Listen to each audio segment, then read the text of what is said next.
In today's video, I'm going to teach you how to duplicate a component in Webflow.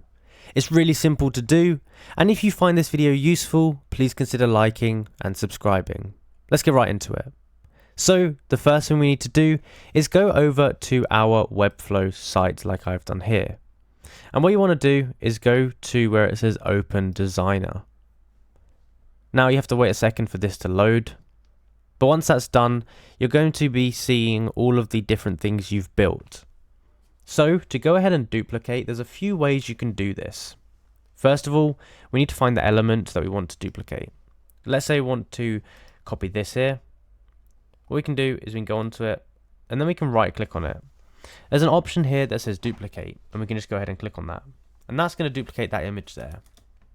Not only that, but you can also do Control and D.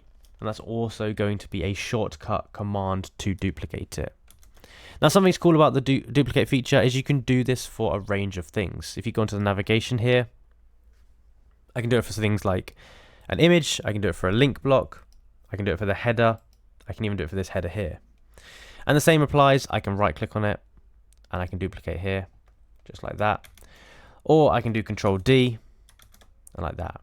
Now something else you can do is you can do Control C, which is going to copy, and I can select somewhere else, do Control V, and that's going to go ahead and copy the element that I've just copied, and it's going to go and paste it in the location I've pasted it at. So this gives you a little bit more flexibility with it. But that is basically how you go ahead and duplicate a component in Webflow. If you enjoyed the video and found it useful, be sure to go down below and like and subscribe, comment down below that helped, and I'll see you in the next one.